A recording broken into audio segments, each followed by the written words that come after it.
우리에게 주시는 하나님의 말씀은 디모데전서 6장 17절로 19절, 8절과 9절입니다. 디모데전서 6장 17절로 19절, 그리고 8절과 9절입니다. 제가 말씀을 봉독하겠습니다.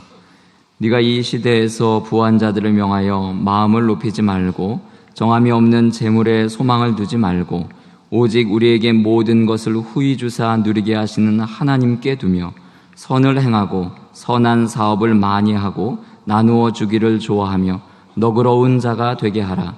이것이 장래에 자기를 위하여 좋은 터를 쌓아 참된 생명을 취하는 것이니라. 우리가 먹을 것과 입을 것이 있은즉 족한 줄로 알 것이니라. 부하려 하는 자들은 시험과 올무와 여러 가지 어리석고 해로운 욕심에 떨어지나니 곧 사람으로 파멸과 멸망에 빠지게 하는 것이라. 아멘.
제가 신학교에서 교수하던 시절에 중국계 교장 선생님이 하시는 설교 가운데 들었던 이야기입니다.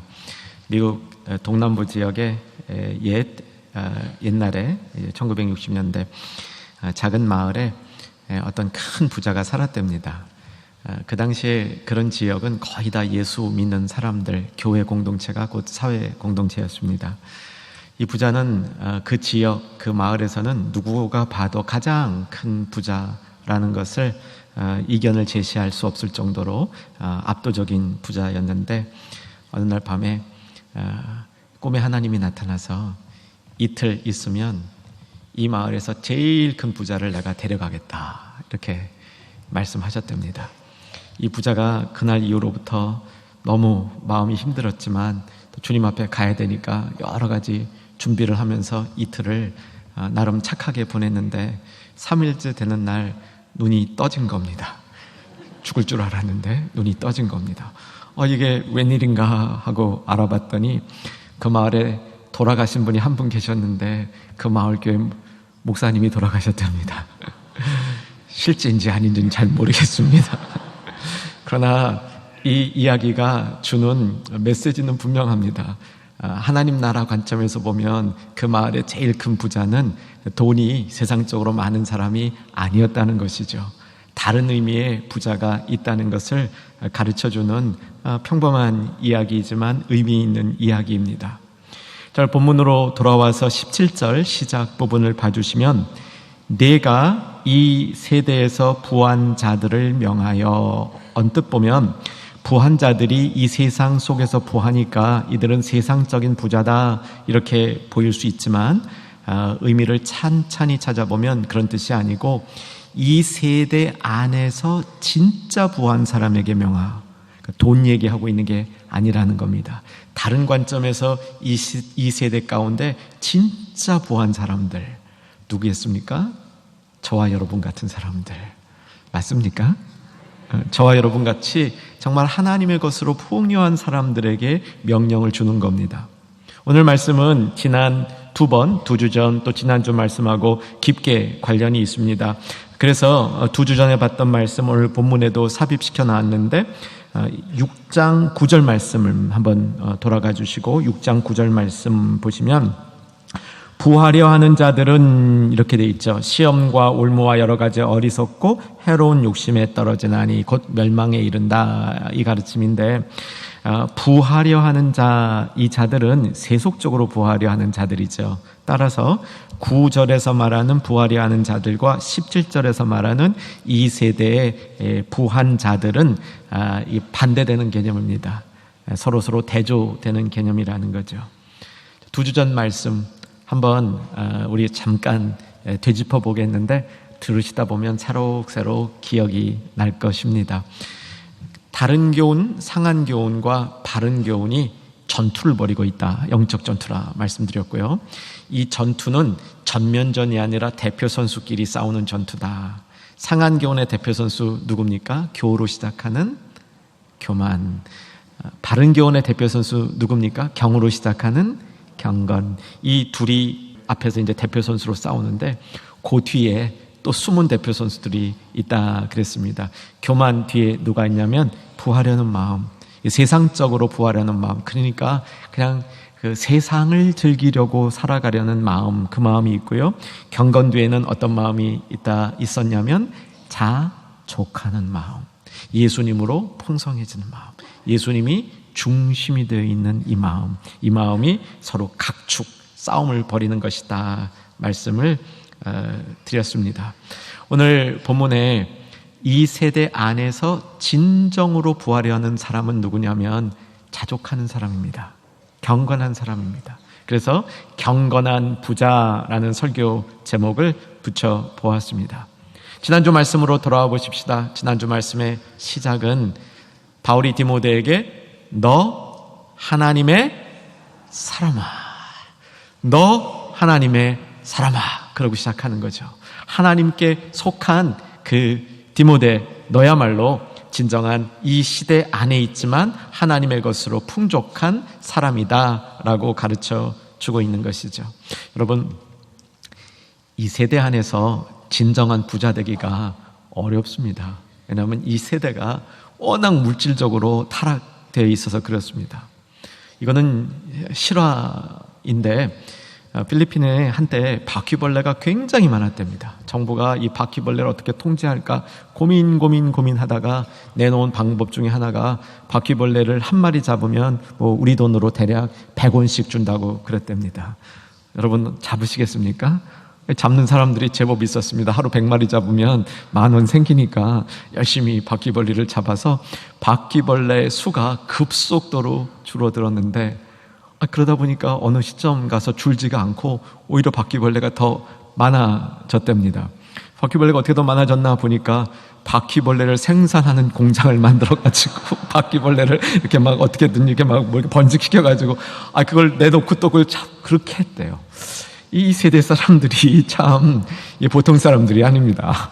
그 안에서 우리가 참된 부자가 된다는 것, 정말 참된 물질 생활을 한다는 것은 그리 쉬운 일은 아닌데 오늘 너 하나님의 사람아, 너 하나님의 사람아, 선한 싸움을 싸우고 영생을 취해가는 너 하나님의 사람아, 이 세대 안에서 진정한 풍요한 삶을 이렇게 살아라 라고 가르쳐 주고 있는 것이죠. 자, 이제 그 교훈을 찾아가 보려고 합니다. 내가 이 세대에 부한 사람들을 명하여 마음을 높이지 말고, 그 다음부터 같이 읽겠습니다. 시작. 정함이 없는 재물에 소망을 두지 말고 오직 우리에게 모든 것을 후히 주사 누리게 하시는 하나님께 두며. 여러분, 이 말씀 안에는요 굉장히 많은 메시지가 압축되어 있는데, 그 압축되어 있는 메시지 중에 골자를 뽑아보면 소망을 하나님께 두라라는 겁니다. 지난 주일날 구호를 한번 외치고 나니까 계속 구호를 외치고 싶은 마음이 있는데 조금 자제를 하고, 그러나 여러분 한번 정중하게 말씀을 따라해 주시기 바랍니다. 소망을 하나님께 두자. 구호처럼 이것도 우리가 가져야 되는 거죠. 이 시대의 세상이 굉장히 세속적인 시대 안에서도 하나님 안에서 풍요를 누리고 진정한 부자로 살아가는 길, 이 길이 소망을 하나님께 두는 것이다 라고 얘기하는 겁니다.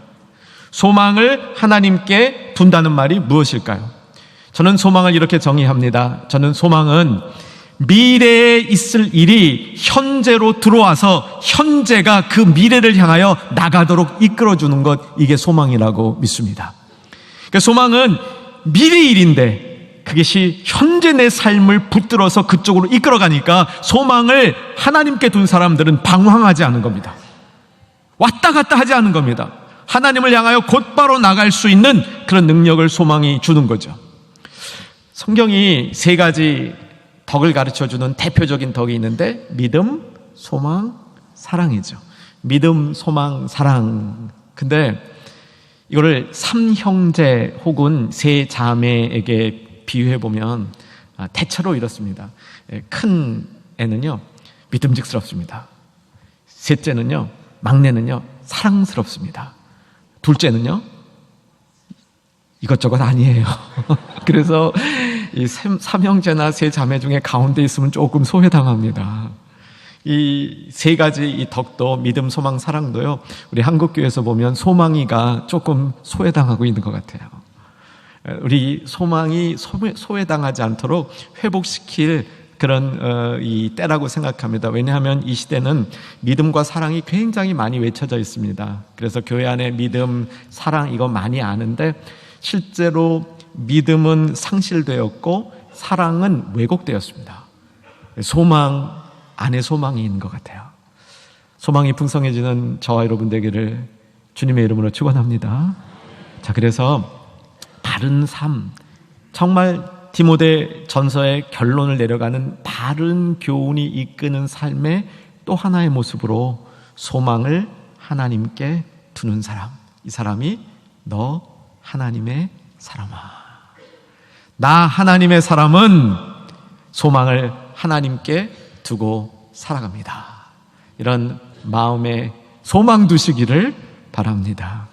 하나님의 사람은 그 하나님께 소망을 두는데, 하나님께 소망을 두는 삶은 소망을 관리하는 삶이다, 이렇게 한번 생각해 보려고 합니다.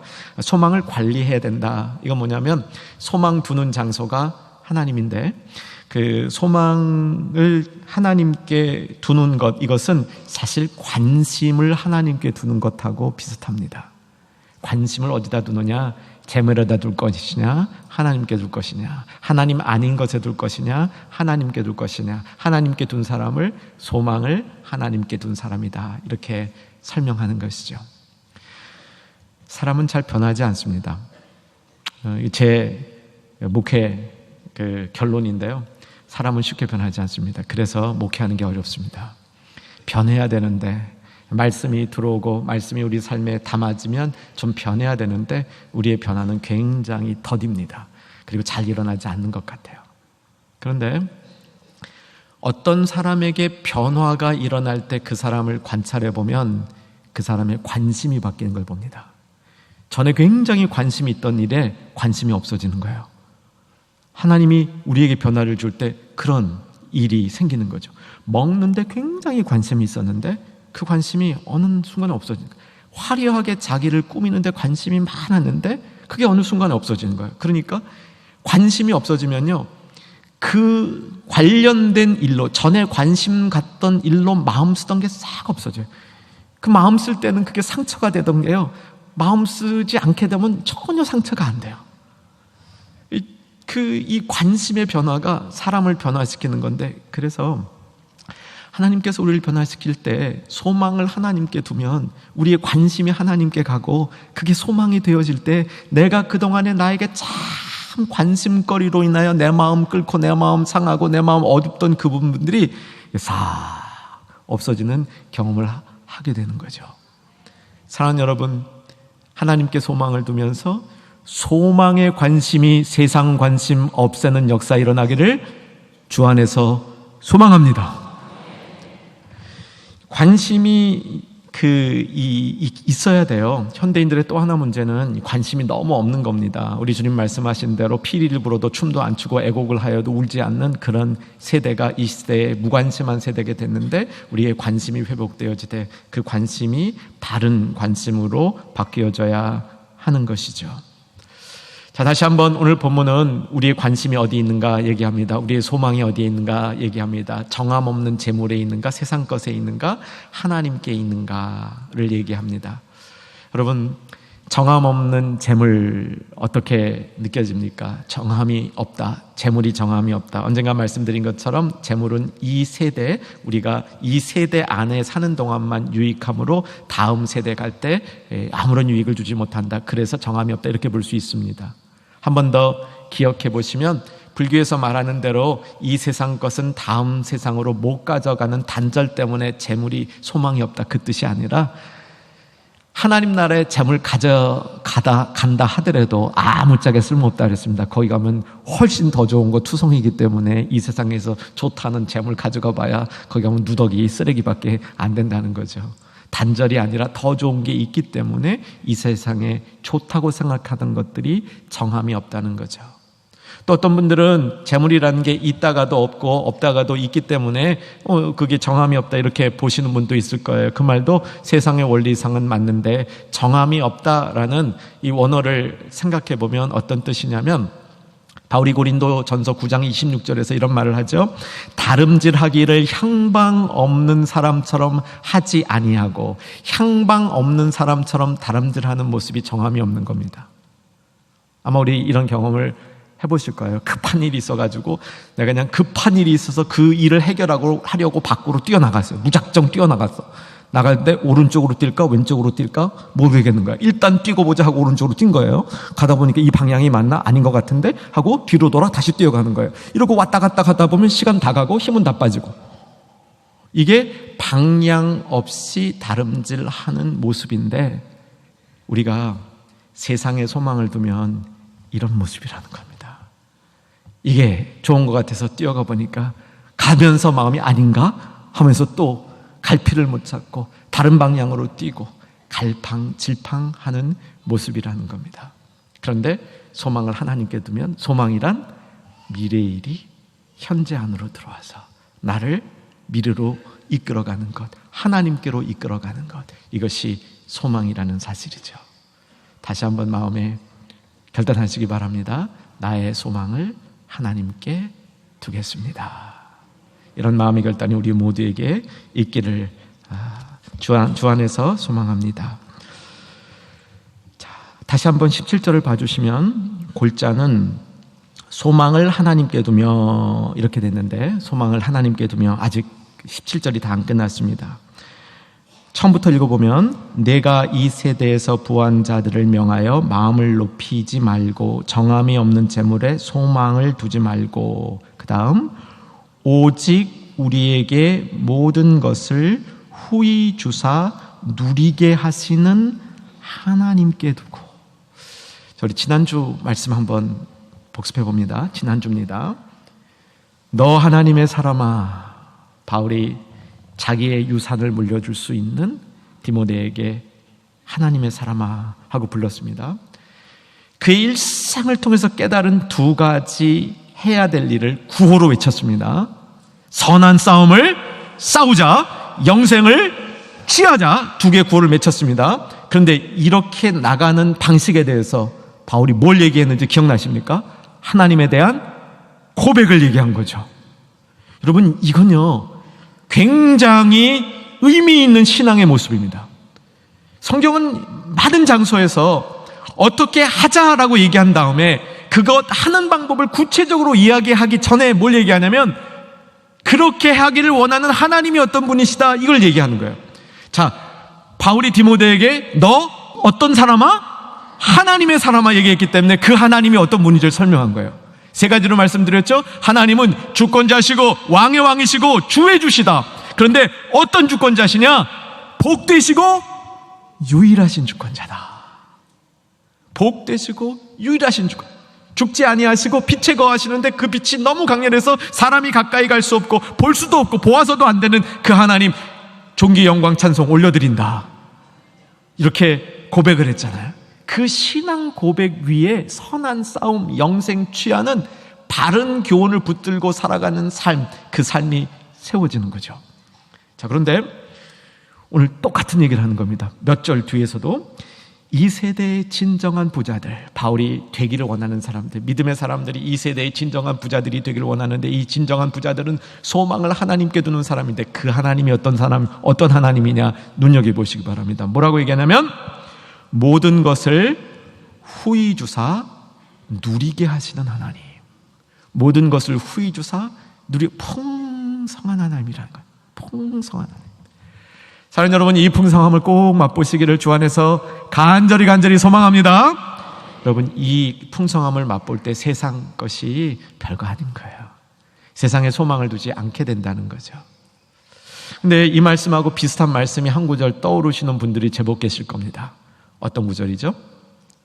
야고보서 1장 5절 말씀 같이 한번 읽겠습니다. 너희 중에 누구든지 지혜가 부족하거든 모든 사람에게 후히 주시고 꾸짖지 아니하시는 하나님께 구하라. 그리하면 주시리라. 너무 우리가 사랑하는 말씀이죠. 우리에게 부족한 것이 있으면 하나님께 구하라는 거예요. 그런데 그 하나님께 특별히 구해야 될 게 지혜를 구해야 되는데 그 하나님께 구할 지혜, 거기에 지혜의 하나님이 우리 어떤 하나님이시냐면 후히 주시고 꾸짖지 아니하시는 하나님이란 사실입니다. 할렐루야. 후히 주시며 꾸짖지 아니하시는 하나님. 자, 오늘 본문에서 뭐라고 얘기합니까? 모든 것을 후히 주사 누리게 하시는 하나님. 비슷하면서 약간 다르죠? 자, 여기에 주시는 하나님, 후히 주시는 하나님, 꾸짖지 아니하시는 하나님, 혹은 누리게 하시는 하나님, 이 하나님이 야고보와 바울이 얘기하는 그 하나님은 같은 하나님이시고 거의 비슷한 얘기를 하고 있는데 그 안에 조금 다른 모습이 들어가 있는 겁니다. 근데 이 두 가지를 겹쳐 놓으면 하나님에 대한 더욱더 풍성한 우리의 깨달음이 생기는 거죠. 한번 살펴봤으면 좋겠습니다. 주시는 하나님, 야고보가 얘기하는 주시는 하나님은 일반적인 것을 주시는 하나님, 일반적으로 주는 거예요. 누구에게나 이렇게 내어주는 것이고요. 바울이 디모데전서 오늘 본문에서 얘기하고 있는 준다는 말은 구체적인 걸 주는 거예요. 하나님은 우리 주실 때 이 두 가지를 다 통해서 주십니다. 예를 들면 충영교회는 예배를 드리고 나면 우리 친교실 식당에 가서 충현교회가 주는 국수를 먹을 수 있습니다. 이 국수는 모두에게 주는 겁니다. 이 국수는 한 그릇만 드시는 것이 아니고 원하시는 분은 2그릇 드실 수 있습니다. 그리고도 모자르면 3그릇째 드셔도 괜찮습니다. 이게 주는 거예요. 이게 제공되는 거예요, 모두에게. 근데 이것만 하나님이 이렇게만 주시는 게 아니고 아주 구체적으로도 줘요. 이제 오늘 사실 디모데전서 그 구체적으로 주는 건데 주일학교 선생님들 중에서요 아주 좀 이렇게 그 센스가 있는 선생님들은 애들한테 사탕을 하나를 나눠줘도요 애들에게 그냥 하나씩 가져 이렇게 하지 않습니다. 어떤 애 한 애에게 야 요거 맛있는 건데 너만 준다? 그리고 줘요. 네가 이거 잘해서 준다? 그리고 줘요. 그럼 얘가 그 받는데 그 기억이 이렇게 남는 거예요. 근데 남들 다 줄 때 하나 받으면 기억 안 남는데 자기에게 특별히 주는 걸로 받으면 기억에 오래 남는 겁니다. 오늘 본문에서는 그렇게 특별히 주는 걸 포함되어 있어요. 우리 주님이 어떤 분이야? 주시는 분인데 모든 사람에게 이렇게 널리 제공도 해주시고, 특별한 사람 특별한데 그 사람에게만 주시고, 그런 하나님이라는 거죠. 두 번째, 후히라고 합니다. 후히. 오늘 본문에 나오는 후히라는 건 양이 많은 걸 의미하는 겁니다. 양이 충분하게 주신다, 그런 얘기고요. 야고보서에서 말하는 후히는 뭐냐면, 그 후히는 꽉 채워주는 거예요. 양이 많다고 꽉 차는 게 아닙니다. 그렇죠? 기본적으로 양이 많아야 돼요. 그런데 양이 많다고 꽉 차는 건 아닌데, 야고보서에는 꽉 마음이 채워져서 부족함이 없도록 해주는 게 후히 주시는 거예요. 그럼 누구든지 너희에게 지혜가 부족하거든 그 부족함을 채우는 게 후히 주시는 겁니다. 양이 두 가지가 다 필요한 거죠. 이 두 가지가 합친 후함의 모습은 시편 23편에서 나타나는데, 다윗이 고백한 것처럼 내 잔이 넘치나이다. 이거는 그냥 양도 많은 거고요, 꽉 채워준 모습입니다. 우리 주님이 그렇게 우리에게 주시는 하나님이라는 사실이죠. 그것 때문에 우리는 소망을 하나님께 둘 이유가 있는 겁니다. 야고보서로 가시면 야고보서에서는 꾸짖지 아니하신다, 그런 거죠. 우리가 하나님께 구할 때 하나님이 그 구하는 우리에게 아유, 너는 왜 이렇게 매번 구하냐, 너는 왜 이렇게 그 77 맞냐, 이런 마음을 가질까봐 우리 마음속에 불편함이 있는데, 그런 마음 가질 필요 없다. 이게 후히 주시는 하나님, 꾸짖지 아니하시는 하나님 모습이고요. 오늘 본문에는 후히 주사 어떻게 해요? 누리게 하시는 하나님. 사랑하는 충현의 가족들은 후히 주사 누리게 하시는 하나님을 꼭 소유하시기를 주의 이름으로 축원합니다. 이 누리는 거는 뭐냐면, 이 세상을 누리려고 그럴 때 아까 1장 9절에서 말하는 부하려는 자의 시험과 올매에 빠지는 겁니다. 그런데 하나님을 누리려 하면 세상을 누리는 것보다 훨씬 더 풍성하고 훨씬 더 은혜로운 일들이 우리에게 다가온다, 이런 얘기죠. 웨스트민스터 신앙고백 1문 잘 아실 겁니다. 하나님이 인간을 만든 목적이 뭐냐, 이런 질문입니다. 답이 뭐였습니까? 첫째, 하나님을 뭐하게 하고? 영화롭게 하고. 두 번째, 영원히 그를 즐기는 것이다. 그를 즐기는 겁니다. 하나님을 즐기는 겁니다. 세상을 즐기는 게 아니고, 하나님을 빙자해서 세상을 즐기는 게 아니고, 하나님을 즐기는 거죠.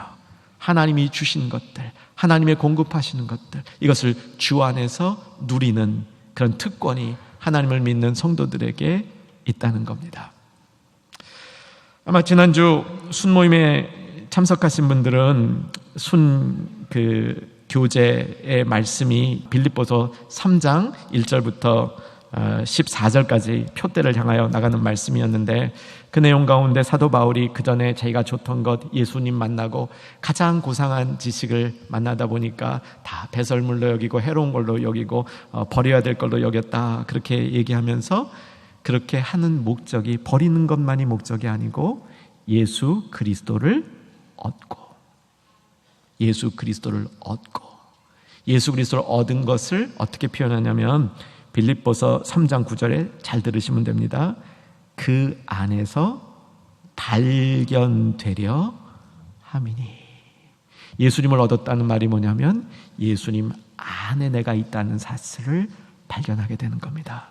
스스로 깨닫게 되는 것이고, 다른 사람도 알게 되는 것이고, 무엇보다도 하나님께서 나를 발견하시고 보았을 때 저 사람이 어디 있어요? 그리스도 예수 안에 있다는 것을 발견하게 되는 것, 이것이 그리스도를 얻었다, 가장 풍성한 것을 얻었다는 거죠. 사랑하는 여러분, 하나님은 어떤 분이시다? 오늘 얘기합니까? 모든 것을 후히 주사, 뭐하게 하시는? 누리게 하시는, 세상껏 누리는 것이 아니라 그리스도 예수 안에서 발견되어서 하나님이 주시는 것들을 누리고 살아가는, 그래서 하나님과 풍성한 교제가 이루어져서 세상의 헛된 빛에 유혹되지 아니하는 하나님의 참 성도가 되기를 원하시는 모습이 선포되어 있는 것이죠. 이런 성도들을 소망을 하나님께 둔 자들이다. 이 세대에서 참된 부를 가진 사람들이다, 이렇게 설명하는 것이죠. 두 번째, 이 세대의 참된 부자들은 그 불을 바르게 사용하는데 18절에 나와 있습니다. 18절 같이 한번 보시기 바랍니다. 선을 행하고 선한 사업을 많이 하고 나누어 주기를 좋아하며 너그러운 자가 되게 하라. 네 가지를 설명합니다. 선을 행하고 선한 사업을 많이 하고 나누어 주기를 좋아하며 너그러운 자가 되게 하라. 이것은요, 지난주에 나왔던 선한 싸움을 싸우고 이것을 어떻게 실천할까를 보여주는 겁니다. 선한 싸움 싸우는 것은 이렇게 하는 거죠. 선을 행하고 선한 사업을 많이 하고 나누어 주기를 좋아하며 너그러운 자가 되게 하라. 사랑하는 여러분, 이렇게 될 수 있기를 바랍니다. 쉽지는 않은 것 같아요. 선을 행하고 선한 사업을 많이 하고 나누어 주기를 좋아하고 너그러운 자가 되라. 우리가 이렇게 되기를 희망은 합니다. 그래서 이 얘기를 들을 때 저거 나야 라고 생각하는 이 충현 가족들이 제법 있을 거예요. 근데 다른 사람한테 물어보면 너는 아니야 그럴 것 같아요. 그러니까 이게 우리가 그냥 마구 내가 그렇게 되기를 바라는 것하고 나의 실제는 거리가 있는 겁니다. 이게 그래서 조금 힘든 거죠. 실제로 내 삶 가운데 선을 행하는 게 얼마나 될까? 선한 사업을 계획하고 거기에 투자하는 것은 얼마나 될까? 나눠주기를 나는 정말 좋아하는가? 내가 너그러운가? 그러면 사실 안 그럴 가능성도 굉장히 높습니다. 내가 너그러운 것은 나에게 너그러운 사람들에게만 너그럽고 우리 자녀들에게만 너그럽고 다른 사람들에게는 안 그럴 가능성도 많이 있는 것이죠. 이 말씀을 주는 이유는 선한 싸움을 어떻게 사는가에 대한 구체적인 가르침입니다. 선한 싸움은 선한 사람들이 선하게 선을 행하면서 싸우는 것이기 때문에 이 교훈을 주고 있는 것이죠. 사랑하는 여러분, 다시 한번 우리 마음속에 소망을 하나님께 두는 사람들이 이런 열매가 있어야 함을 기억하십시다.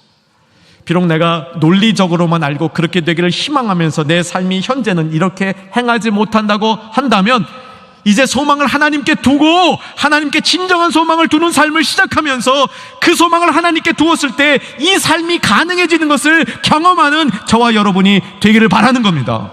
이게 소망을 하나님께 둘 때 이게 진짜 일어나는 겁니다. 성경에 보면 예수님이 가르치신 교훈 가운데 선한 사마리아인을 보면 이 네 가지가 거기 다 나오는 거죠. 선한 일을 행하면서 굉장히 너그러운 겁니다. 우리 아시는 대로 길거리에서 강도 만난 자를 구해서 자기 것 아끼지 않고 치료해주고 자기 짐승에 태워서 아마 말 같은 거겠죠. 태워서 그 자기는 걸어가고 그 다음에 쉴 곳에 가서 자기랑 같이 쉬면서 그 값을 다 지불해주고 며칠 더 쉬게 하고 그것까지 지불해주고 얼마나 너그러워요. 그러나 그런 삶을 정말 우리가 보면서 그래 나도 저렇게 살아야 돼 하고 돌아서면 안 되잖아요. 어떻게 하면 되냐고요? 소망을 하나님께 둘 때. 그래서 이 세대가 추구하지 않는 정말 풍요로운 진정한 풍요한 마음을 갖고 있을 때 이 세대가 못하는 일들을 감당할 수 있다, 이렇게 가르쳐 주는 것이죠. 이제 마지막으로 19절을 봅니다. 19절 같이 한번 읽겠습니다. 이것이 장래에 자기를 위하여 좋은 터를 쌓아 참된 생명을 취하는 것이라. 이것이는 앞에 네 가지, 선을 행하고 선한 사업을 많이 하고 나누어 주기를 좋아하고 너그러운 자가 되게 하는 것, 그 이전에 소망을 하나님께 두는 것, 이것이 장래에 자기를 위하여 좋은 터를 쌓아 생명을 취하는. 지난주 말씀으로 돌아오니까 이건 뭡니까? 영생을 취하라, 생명을 취하라, 영생을 취하는 방법이라는 거죠. 여러분, 터를 쌓아, 이 말은 미래를 위하여 준비하는 모습이죠. 미래를 위하여 준비할 때 소망은 미래가 현재 안으로 들어온 것, 그러니까 미래를 위하여 준비할 때 터를 쌓아두라, 이 말을 교훈으로 주는 겁니다. 성경 전체에서 미래를 준비하는 모습이 몇 가지로 나오는데 간단히만 정리해보면 미래를 준비하는 한 가지 이 가르침이 그물을 깁는 것. 제자들이 그 고기를 잡다가 돌아와서 그물을 깁는다. 이게 이제 미래를 준비하는 겁니다. 뭐냐면 망가진 거 수선하는 거예요. 우리가 미래를 준비하려면 내 안에 망가진 것들이 있어요. 인성도 망가져 있고 태도도 망가져 있고 여러 가지 망가져 있는 것들을 내가 수선을 해야 됩니다. 건강이 나빠졌다면 건강도 우리가 회복해야 되죠. 수선하는 모습이 미래를 준비하는 모습입니다. 또 하나는 열처녀의 비유에서 나오죠. 신랑이 올 거를 기다려서 기름을 준비하고 있는 것. 이거 뭐냐면 깨어있는 겁니다. 깨어있는 거. 우리의 마음의 태도가 잠자고 있고 방만해져 있다면 다시 그것을 추스려서 하나님께 집중하고 깨어있는 거. 이거 준비하는 겁니다. 여러분, 안 되신 분들 지금 빨리빨리 정돈하시고 오늘 주일을 통해서 또 맞이하는 한 주를 준비하시라는 뜻입니다. 세 번째, 씨 뿌리는 겁니다. 씨 뿌리는 거. 이거는 상황이 아무리 어려워도 내가 늘 할 수 있는 거, 씨 뿌리는 거. 그 씨가 언젠가 말씀 열매 맺게 되는 거죠. 네 번째, 오늘 본문이에요. 털을 닦는 겁니다. 이것도 우리가 늘 할 수 있는 겁니다. 자녀들에게 재물을 주려는 것보다 재물을 벌 수 있는 능력을 주는 게 지혜롭다. 이거 이제 뭐 유대인 탈무드 같은 데 보면 나오는 겁니다. 그런데 우리 성경은 재물 얻는 방법 가르쳐 주기 전에 털을 닦아줘요. 이 털을 잘 닦아주는 거. 이게 미래를 위한, 장래를 위한 멋진 준비라는 겁니다. 이 터라는 게 무엇일까요? 이 터는 환유법입니다. 이게 수사학적으로 환유법이라는 건 뭐냐면 비슷한 다른 내용을 얘기하므로 이 털을 통해서 비슷한 다른 무엇인가를 설명하려는 건데, 털을 닦는다는 것은 곧 뭐냐면 건축물을 짓는다는 거예요.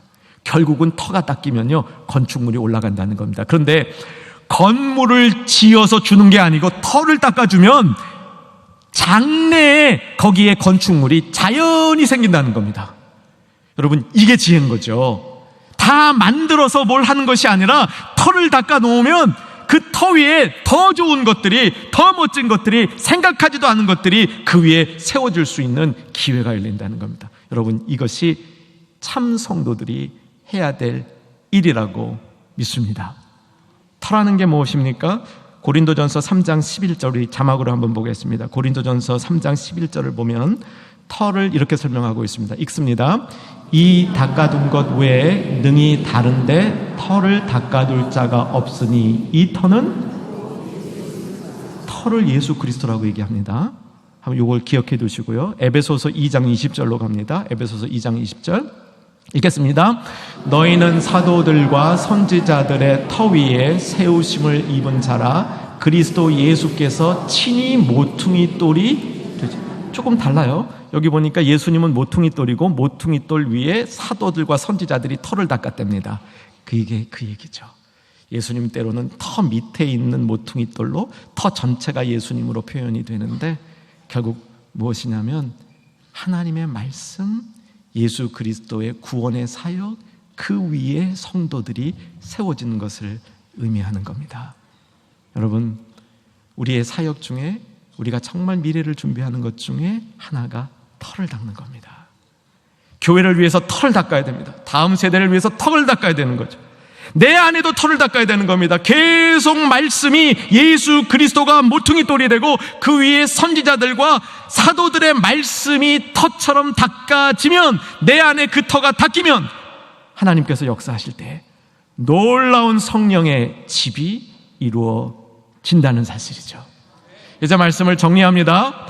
정말 이 세대 안에 참된 부유한 사람은 한 가지를 하는 겁니다. 소망을 누구에게? 하나님께 두는 겁니다. 그 하나님이 어떤 하나님이시라고요? 모든 것을 후히 주사 누리게 하시는 하나님. 그 하나님께 소망을 둘 때에 우리는 이 세상 안에서 선하고 착하고 나누어주고 이 너그러운 삶을 살 수 있게 되고, 그 일들을 통하여 장래를 위한 멋진 생명력 있는 터를 닦아두는 역사가 일어난다는 것이죠. 사랑하는 여러분, 이 말씀이 여러분에게 축복으로 다가가기를 주의 이름으로 축원합니다.